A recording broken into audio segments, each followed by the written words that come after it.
Saya Fajar Haniaswa. Saya Rina Yanti. Saya Mia Mordan Sabila. Saya Mutiara Herbisa. Saya Pamulita Naila Indonesia. Saya Sheila Nurisa. Saya Legi Putri. Saya Fiona Rahmawati. Saya Lady Bukan Italia.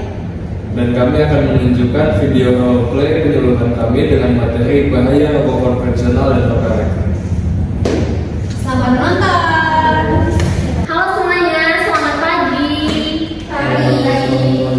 Oke, sebelumnya makasih banyak yang sudah berkenan hadir di penyuluhan kali ini. Saya Dr. Kamawita, spesialis paru-paru. Halo semuanya, saya Alindia. Saya berprofesi sebagai psikolog. Di sini saya bersama Dr. Kamawita kita akan membahas mengenai bahaya rokok konvensional dan juga rokok elektrik.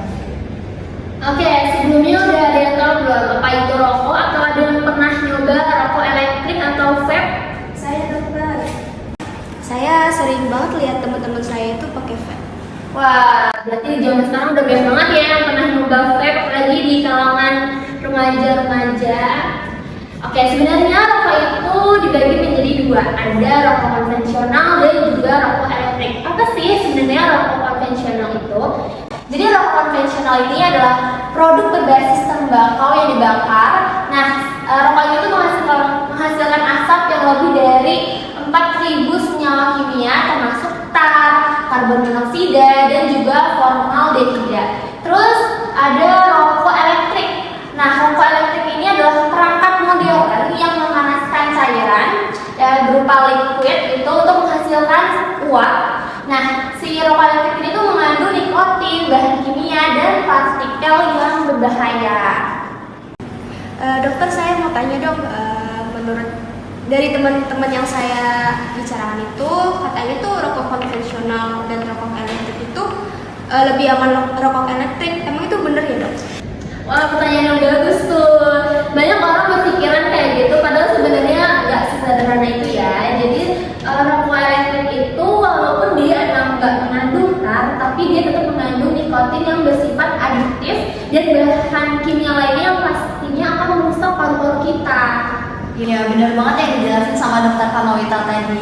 Rokok elektrik itu dia mengandung cairan atau liquid, dimana kalau cairannya itu menumpuk di paru-paru kita bisa menyebabkan iritasi bahkan kerusakan pada paru-paru. Yang boleh di next. Nah, selanjutnya ada kandungan bahaya dalam rokok. Yang pertama itu ada rokok konvensional. Di dalam rokok konvensional ini mengandung nikotin. Nikotin itu adalah sejenis zat adiktif atau narkotika. Dia itu bisa menyebabkan seseorang menjadi kecanduan. Kemudian ada tar. Tar ini adalah zat padat yang berwarna kecoklatan. Tar ini memicu pertumbuhan sel kanker dalam tubuh. Dia bersifatnya karsinogen. Kemudian ada karbon monoksida. Karbon monoksida ini dia menghambat peredaran darah yang membawa oksigen ke tubuh. Kemudian ada formaldehida yang bisa merusak jaringan tubuh. Tapi dok, kenapa ya masih banyak orang yang mengkonsumsi rokok? Padahal kan rokok itu udah bahaya ya. Terus juga aku dengar dari teman-teman mereka itu susah banget buat berhenti merokok. Seseorang itu bisa kecanduan rokok dan kesulitan untuk berhenti merokok karena itu tadi di dalamnya itu ada nikotin. Nikotin itu adalah sejenis narkotika, dia bisa menyebabkan seseorang kecanduan seperti itu. Tapi saya nggak percaya nih, soalnya kan kayak ada yang rokok seumur hidup tapi tanpa penyakit apa-apa kan. Jadi seberapa bahayanya sih rokok itu? Iya, memang ada beberapa orang yang nggak langsung merasakan dampak dari perokok. Tapi bukan berarti mereka itu aman-aman aja, karena sebenarnya rokok adalah salah satu penyebab yang paling utama dalam penyakit-penyakit yang serius seperti kanker, terus penyakit jantung, sesak nafas, kayak gitu. Jadi memang rokok itu membunuh tubuh kita itu secara perlahan, secara jangka waktu yang panjang, dan dia nggak langsung yang tiba-tiba langsung sakit atau kayak gimana, nggak kayak gitu. Oke, selanjutnya kita membahas kandungan pada rokok elektrik.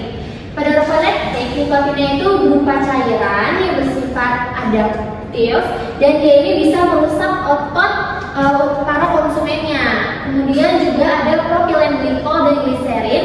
Ini itu merupakan bahan utama pada cairan vape-nya dan ini bisa menyebabkan iritasi pada paru-paru.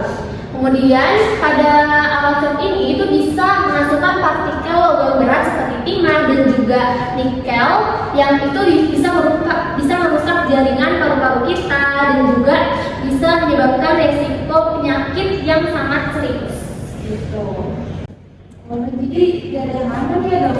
Kalau menggunakan itu berbahaya? Ya benar banget, rokok dulunya nggak ada yang aman, rokok konvensional maupun rokok yang elektrik. Karena di rokok elektrik itu sendiri kan ada cairan ya, itu bisa menyebabkan seseorang mengalami gangguan pernapasan. Tapi ada banyak orang yang merokok terus kayaknya dia sehat-sehat aja kan? Ya memang ada beberapa orang yang kayak gitu, tapi tidak bisa kita jadikan sebagai alasan untuk kita mencoba si rokoknya. Gitu.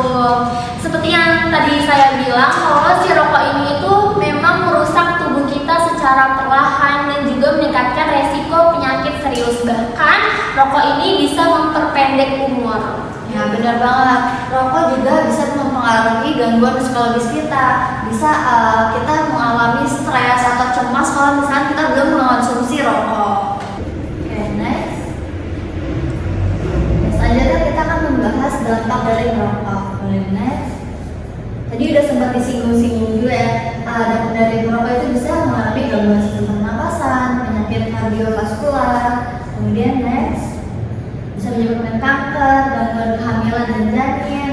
Next, gangguan pada sistem imun. Nah, kemudian ada dampak psikologis dari rokok, bisa menyebabkan kecanduan karena nikotin ini adalah zat adiktif atau narkotika. Kemudian dari efek psikologisnya, orang yang merokok ini biasanya akan mengalami stres kalau misalkan dia nggak merokok. Kemudian juga bisa pengaruh sosial, bisa dari lingkungan atau dari teman-temannya. Dampak emosional, merokok ini juga sering digunakan orang buat mengatasi stresnya, mengatasi kesepian atau kebosanan. Kemudian juga kesulitan berhenti, orang yang udah kecanduan rokok tuh biasanya kesulitan untuk berhenti. Ada yang ingin bertanya? Jadi kalau kita sudah kecanduan merokok, itu gimana cara berhentinya? Kayak orang yang udah kecanduan rokok itu biasanya sulit untuk berhenti, tapi nggak ada yang nggak mungkin. Rokok itu orang yang udah kecanduan bisa berhenti. Caranya itu bisa dengan mengurangi rokoknya, kemudian juga bisa terapi, konsultasi bisa dengan dokter ataupun ke psikolog untuk mengurangi kecanduannya tersebut. Kemudian juga dukungan dari lingkungan, keluarga atau teman itu juga sangat mempengaruhi. Kalau misalnya kita udah bertahun-tahun merokok itu bisa nggak sih kita punya kesempatan buat paru-paru kita itu jadi sehat kembali?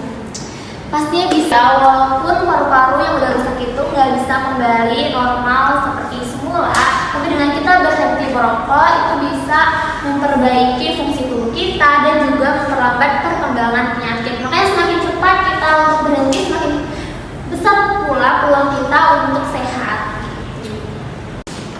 Jadi dok, ada dampak langsung nggak sih buat orang yang nggak ngerokok tapi terpapar asap rokok? Nah itu biasanya disebut dengan perokok pasif. Dampaknya sama-sama bahaya, dia bisa kena kanker, terus gangguan pernapasan, penyakit jantung, walaupun dia nggak langsung merokok gitu. Jadi sama-sama bahaya. Oh, jadi kayak tetap bahaya ya walaupun cuma terpapar asap rokoknya doang? Nah jadi intinya mau itu rokok konvensional ataupun rokok elektrik itu sama-sama memiliki resiko bahaya yang sangat serius. Nah, jangan sampai kalian menganggap remeh bahaya dari rokok. Mulai dari sekarang, kita semua bisa mengambil langkah untuk menjaga kesehatan tubuh dengan menghindari rokok dan juga asapnya. Ya, semoga kalian yang di sini bisa menjaga kesehatan diri kalian masing-masing dan tidak terjerumus ke dalam kebiasaan merokok. Nah, ingat ya, tubuh kita itu adalah investasi terbaik untuk masa depan kita. Jangan disia-siain hanya dengan merokok. Terima kasih. Sekian video